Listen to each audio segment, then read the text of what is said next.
Hey guys, and thanks for tuning into the channel again. My name's Ken. Today we're getting ready to install the crankshaft. Before we do that, we're actually going to put the camshaft in. I think it's a little bit easier to install the camshaft before the crank goes in. That's just my own personal preference. So what I did is I went through and I prepped the block so I didn't drag you through all that. We went through, we put all the main caps on, all the bearings in there, and then I mic'd the journals on the crankshaft, rods and mains, and we went through and checked them. What we found is we needed a little extra clearance on the bearings. So this is 20 on the crank, or 20 on the mains, 20 on the rods. We ended up going 21 on the mains and 21 on the rods as well, to give us a little bit of extra clearance. And you just don't wanna, I'd rather have a little extra clearance than not enough, and this is pretty common procedure. So that's already all been taken care of. We're already set to do that. So I think what I'm gonna do right now is we're gonna start with the install of the camshaft, and then we're gonna put the crank in there, and we'll take you along with us. All right, so first thing I wanna do here is I'm gonna go ahead and try to get a little lube in these cam bearings here. And what I use here is a Lucas assembly lube. It's always worked pretty good for me. I've never had a failure yet. So in that case, we're just gonna go ahead and keep using it. I just wanna get some oil down here in the bearings. And I just put a little bit on my finger. And I'll actually put this on the camshaft journals as well. Not just in the bearings, I'll lube both pieces. And just to make sure that we got plenty of lubrication, because there's one thing you don't want to do. You don't want to start this thing up and have it dry. You're not going to have a very good experience. This back one here is a little tough to get to. All right, there we go.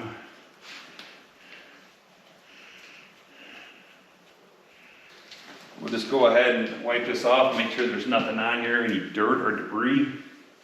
And then we'll start installing that.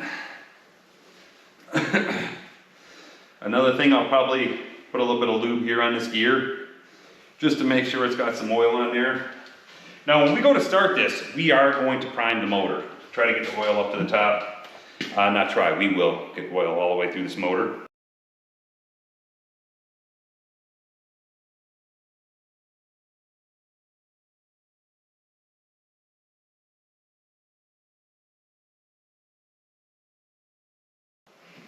Okay, so I'm gonna start putting this in part way here, and then we'll finish putting oil on it. I'm gonna be very careful so you don't damage your bearings as this is going in.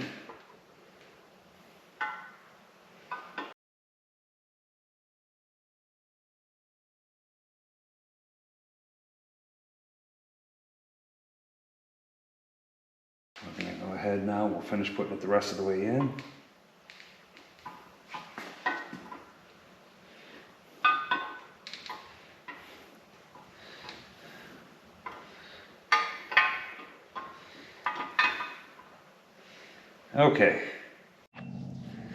Okay, so we got the camshaft all installed in there right now. What we're gonna do is we're gonna lower the crank down in. Once we get the crank all in there, we get the main caps all torqued down. What we'll do is we'll put the timing chain on and we'll line the dots up on there. Later on, we'll go through and we'll degree the cam.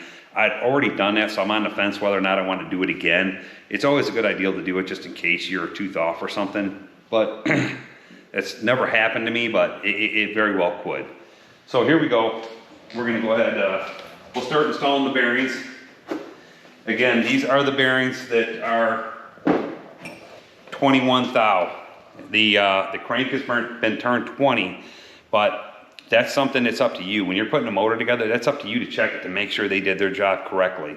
If they didn't, and you buy 20 bearings and they're too tight on there, well, there's a good chance it's gonna grab a bearing, it's gonna spin it, and it's gonna wipe your motor right out. So we'll go ahead. I'm gonna put a little assembly lube down in here for the camshaft. And this is not completely necessary, but it's just good. to have extra oil down in there so the camshaft journals do not run dry. You won't have to worry about that. So there we go. We got oil down in every one of the holes. So we're gonna go ahead and we will start with number 1 here. Obviously this is the bottom one.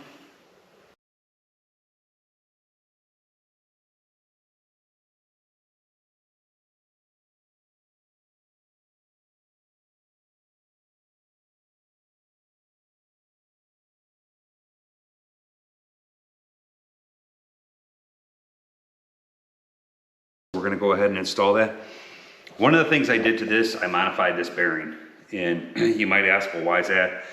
Because it was actually kind of covering up some of that hole. So what I did is I just opened up the hole a little bit just to make sure we had 100% clearance going through there. I didn't want any restriction.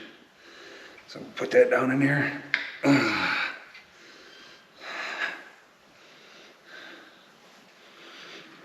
So that's all seated down in there now. So what I'm gonna do now, before installing this crank, I'm gonna actually lube up the bearings.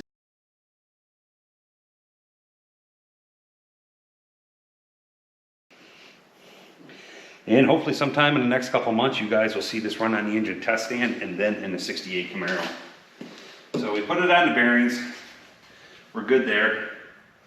What we'll do now is we'll put a little bit of assembly lube on each one of the main journals.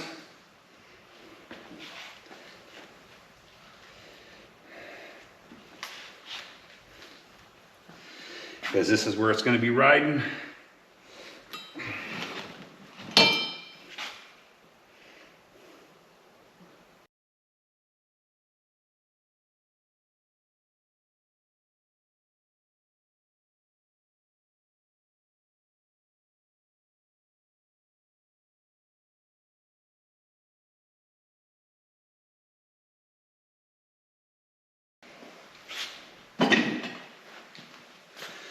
Put some oil on the seal.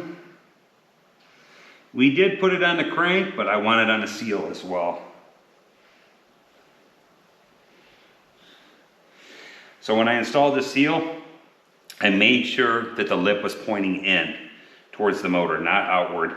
You want the big lip to be pointing in.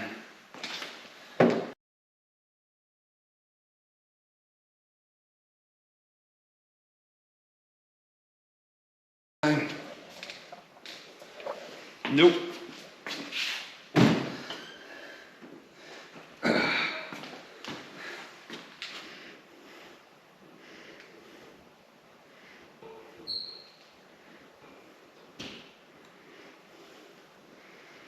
Beautiful. All right. Let's go ahead and get some oil in all these now. Again, oil in everything. Extra oil is not going to hurt anything. It's going to put you much further ahead than if you didn't have any in there.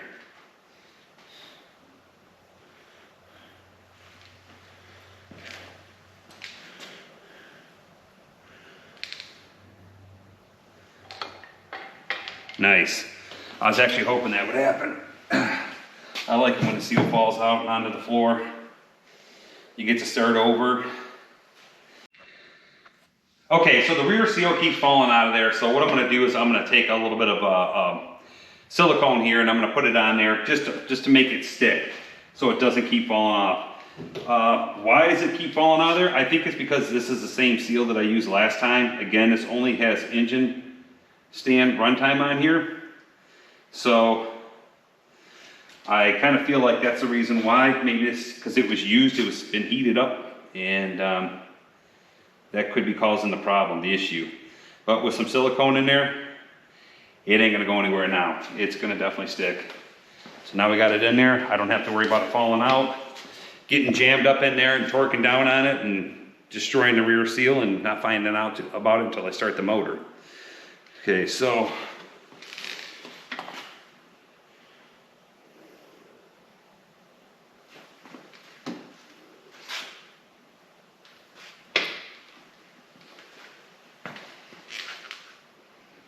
Okay, so the other seal's in there, which I can see that. This one's in there. Let's put a little bit more oil on this.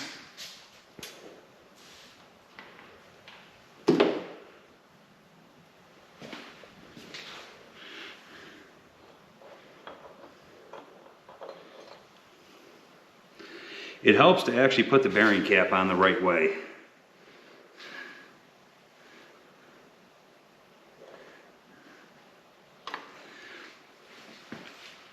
Okay, so that one's in there now. I'm no longer concerned about that.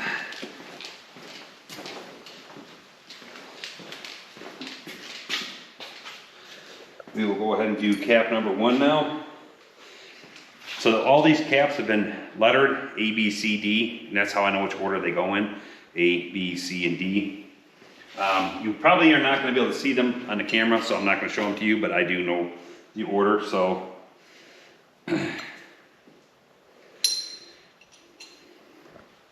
Thing about it is you don't want to remove your bearing caps until you number them or letter them. This way when you're putting them back on, you put them right back in the same place.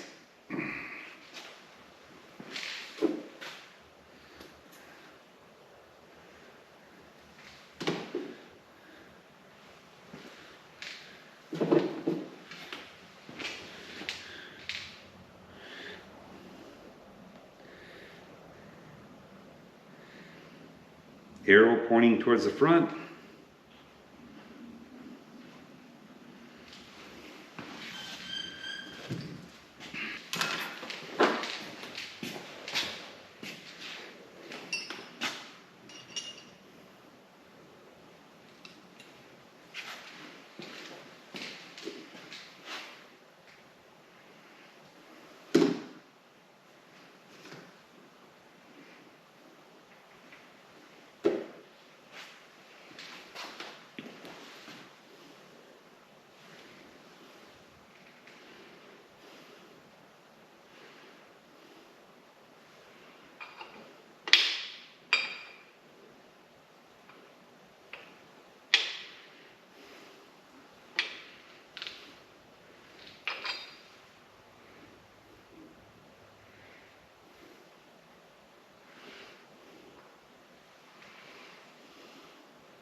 Get the oil in there again.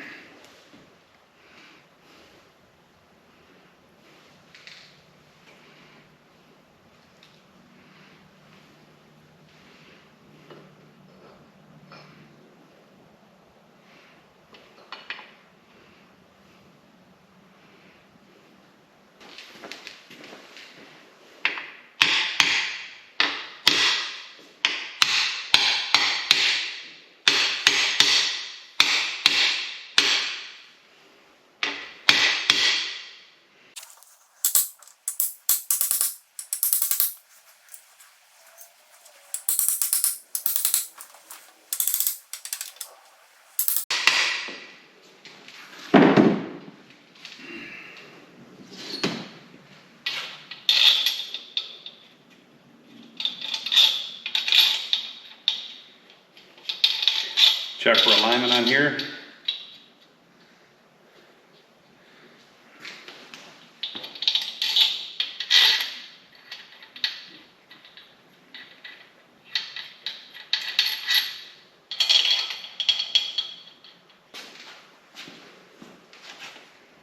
Wow, this is horrible.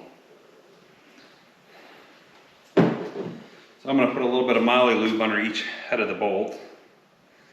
And put a little bit on here.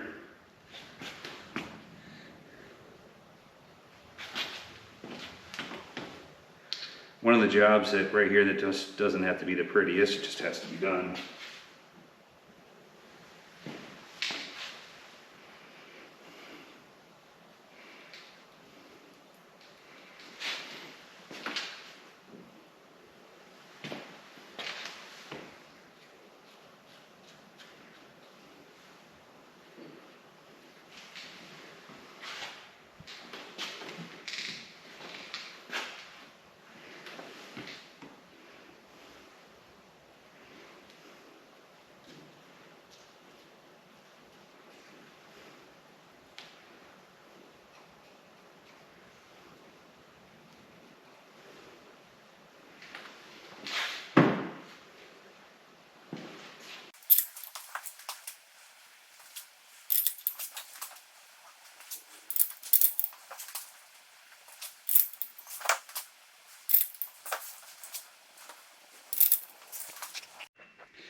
All right, so we got all the caps on there, the moly lube underneath all the heads.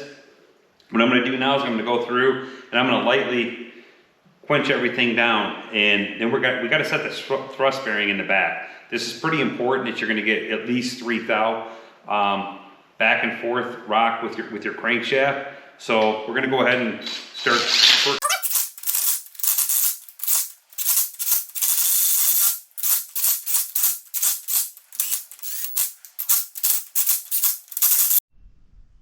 Okay, so now that we got the caps on there and we've got them all kind of semi-snugged up, one thing I want to do is set this back thrust bearing here.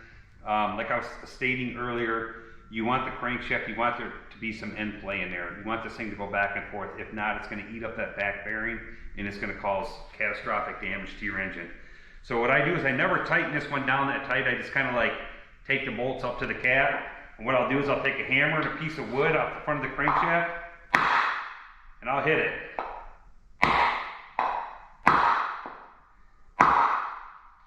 What that'll do is it'll push this cap back to the adjustment that it kind of needs. Not kind of needs, but the adjustment that it needs. So I'm going to go ahead and tighten this down a little bit more now. And we will check that again after we torque everything down. So I have some feeler gauges here. We're going to start off with 4 thou. So push this crank forward as far as I can, and you can see the bearing down in here. Bring that camera up in here so we can take a look at that. There's this bearing right there. And you can see my 4 thou feeler gauge is going down in there. So we know we have at least 4 thou clearance. So let's go ahead and see exactly how much clearance we do have. I'm gonna guess somewhere from the last time I put this motor together, there's probably about 5 or 6 thou.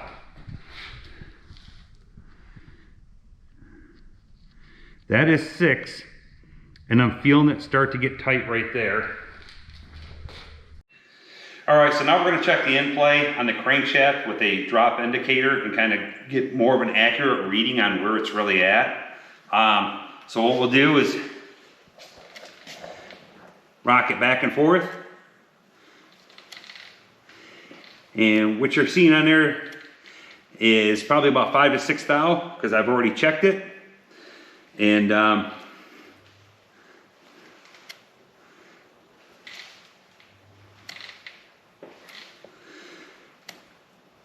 okay, so when we were checking it with the feeler gauge earlier down here, you might have a little bit of a discrepancy because just depending on where you're checking it on the bearing cap, maybe there's a little bit more clearance right there in between the flange and the thrust bearing itself.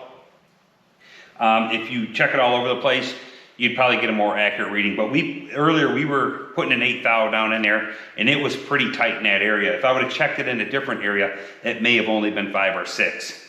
But there's where I believe this is the reason why I like to use a drop indicator, because I like to be able to check the whole entire thrust bearing itself, not just one area with the feeler gauge. So we know now that we have 5 to 6 thou in play, and that's more than enough for this motor. This will not present a problem. So what I'm going to do now is I grab my torque wrench, the correct socket to torque these down. The inners go to 70, the outers go to 65. I'm not going to take these straight to 70 and take these straight to 65. Some people may. If they do, that's fine.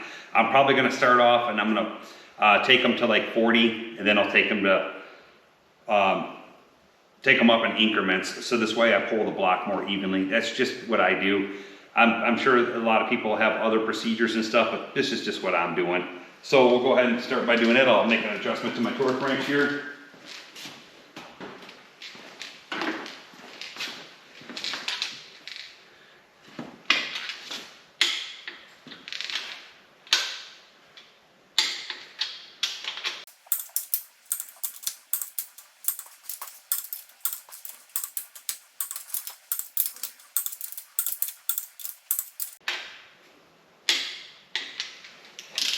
Okay, so now we have them torqued down to 40. I'll probably take them up to probably 60 now.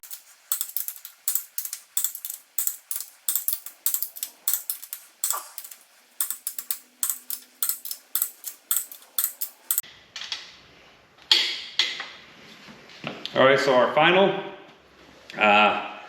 we're gonna take these to 70. I'm gonna actually use a calibration gauge to check this before I take them to 70, just to make sure that we're more accurate. So.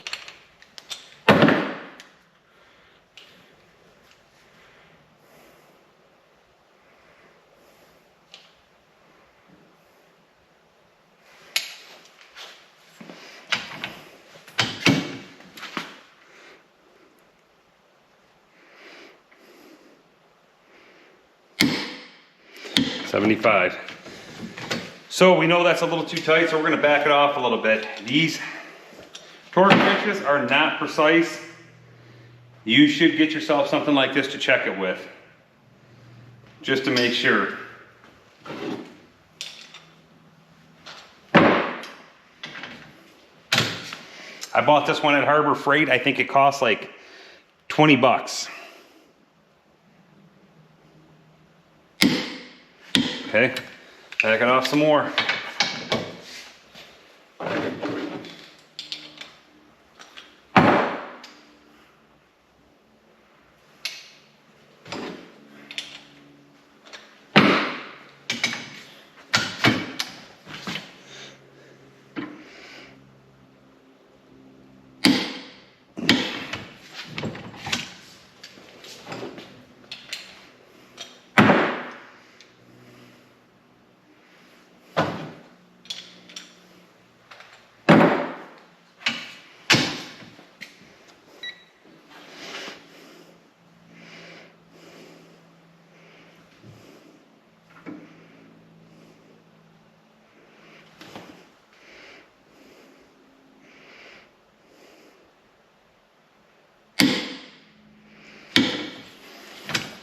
$71.9, that's close enough for me. We're gonna go ahead and torque down the center ones, and we'll come back and adjust this to 65.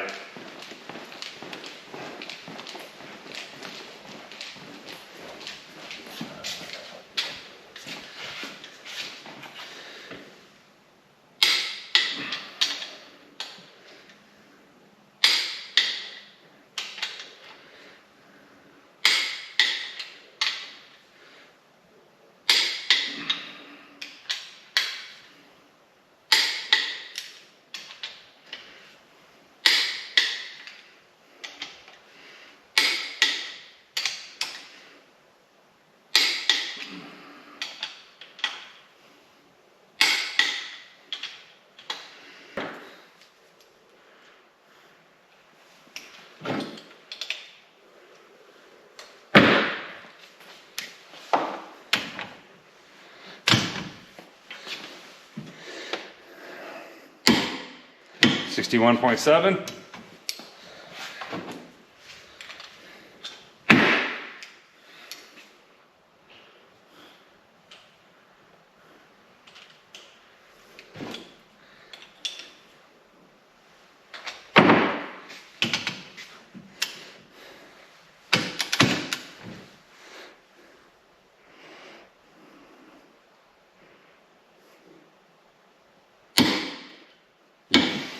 $66.6. I can live with that.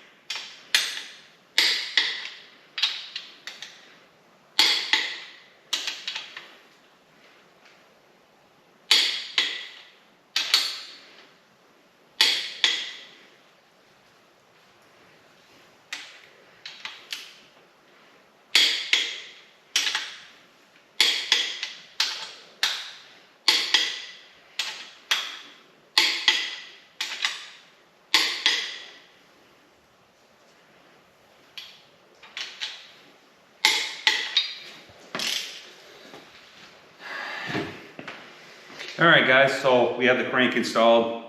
I feel that we successfully got all the bearings in there correctly. All the clearances are set. Everything looks pretty good. All the torque specs are where they need to be. We calibrated the gauges for that. So that's gonna be it for today. And next time you guys see us again, you'll probably be seeing me put the pistons in this. All right, guys, thank you and have a great day. See you next time.